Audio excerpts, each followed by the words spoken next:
Mes frères bien-aimés, par votre seule présence ce soir, vous témoignez de l'immense amour que vous portez à la croix. Et c'est pourquoi ce soir, je ne vais pas longuement parler, comme tous les vendredis de carême. Que voulez-vous? La parole d'un homme, fût-il prêtre, ne peut pas rivaliser avec la puissance d'évocation de la croix. Et tout à l'heure, cette croix, nous allons la promener dans toute l'Église, nous allons la fixer, nous allons peut-être même pleurer, que sais-je. Chacun recevra des grâces et chacun retrouvera cet amour de Jésus infini qui a été accroché à ce bois et comprendra à quel prix il a été sauvé. Mes frères bien-aimés, à chaque fois que nous perdons les pédales, que nous ne savons plus ce que nous devons faire, il faut saisir ce crucifix et il faut l'embrasser.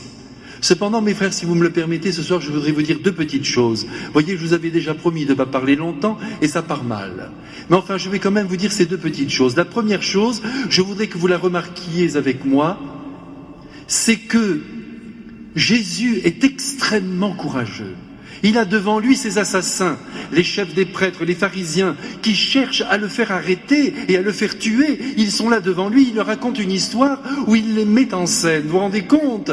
Où il leur dit, regardez, Dieu mon Père a créé le peuple juif. Il a confié ce peuple à la garde de vignerons. C'est vous les prêtres, c'est vous les religieux.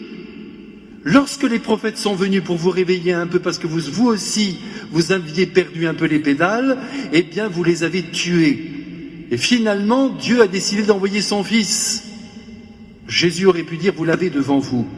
Il n'a pas dit parce qu'il n'a pas voulu insister, mais tout le monde l'avait bien compris. D'ailleurs, les pharisiens et les chefs religieux ont parfaitement compris qu'il s'agissait aussi d'eux, que le Christ parlait de leur personne et de leur perfidie. On envoie le Fils, dit Jésus. C'est mon Père qui a fait ce choix, et vous allez le tuer. Rendez compte, mes frères bien-aimés, comme Jésus est courageux. Et c'est une invitation qui est adressée à toute l'Église maintenant, puisque ce texte ce soir nous est donné. Aujourd'hui, du pape jusqu'au dernier des fidèles, tout le monde a entendu le même air. Et c'est un air d'audace, un air courageux, qui doit venir ensoleiller notre propre vie et nous donner un peu de force pour défendre la foi, là où nous sommes, mes frères bien-aimés. Je vous en supplie, auprès de vos amis, dans vos milieux professionnels, n'hésitez pas à dire que vous aimez le Christ. Et dites-leur que s'ils l'assassinent, avec leur athéisme, avec leurs petites idées, ils travaillent contre leur bonheur.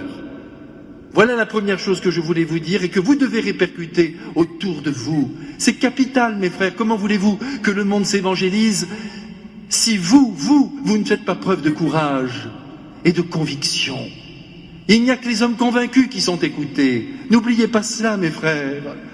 Nous ne sommes plus en temps de chrétienté où il suffisait de prier pour sauver la foi. Non, il faut aller plus loin. Il faut la dire cette foi, il faut la proclamer. Il faut dire la joie que nous avons de croire. Et renverser aussi les esprits qui s'opposent à Dieu et qui brisent leur propre bonheur. La deuxième chose, mes frères, c'est une petite précaution que je prends lorsque vous voyez cette histoire que Jésus nous a racontée. Elle est capitale, écoutez-moi bien. Que ce soit bien clair, ce n'est pas le peuple juif qui a tué le Christ. Il faut faire attention parce que c'est là que l'antisémitisme peut prendre naissance. Attention, attention. Ce sont les chefs religieux et les pharisiens unis au gouvernement romain. Voilà la vérité. Ce sont eux ensemble, les uns parce qu'ils étaient jaloux, ce sont les prêtres, et la jalousie sacerdotale c'est épouvantable, les autres parce qu'ils avaient peur pour leur pouvoir, et c'est Pilate et toute sa bande. C'est ensemble qu'ils ont tué le Christ. Mais attention, ils ont été l'instrument de ce meurtre. Mais ce qui a tué le Christ, ce sont nos péchés, que ce soit bien clair. Jésus ne serait jamais mort sur la croix si l'humanité n'avait pas été coupée de son Père. Ce n'est donc pas le peuple juif qui a tué le Christ, il n'a été que l'instrument. Et encore, comme je vous le disais il y a un instant, il s'agit des instances religieuses supérieures, qui n'a été que l'instrument uni au gouvernement romain, mais c'est le péché qui est la cause de la mort du Christ. Alors ne dites pas autour de vous que ce sont les Juifs et qu'ensuite ils en ont bavé parce qu'ils ont tué le Christ.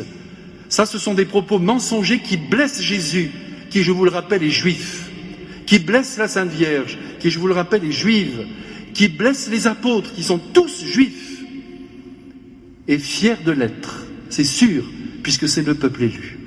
Alors mes frères, c'est bien clair, c'est important que nous nous disions tout cela, pour avoir une belle clarté dans notre intelligence, quand tout à l'heure, j'y reviens, nous allons promener la croix du Christ. Toutes les souffrances de Jésus sont dues au péché de l'humanité. Ne l'oubliez pas.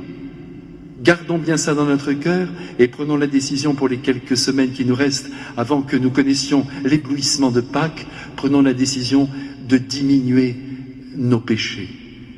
Et nos péchés, vous savez ce que c'est. C'est le manque d'amour, c'est l'égoïsme, c'est le repli sur soi, c'est la méchanceté, c'est la haine, c'est la critique facile, c'est le jugement péremptoire. Attention à tout cela, mes frères.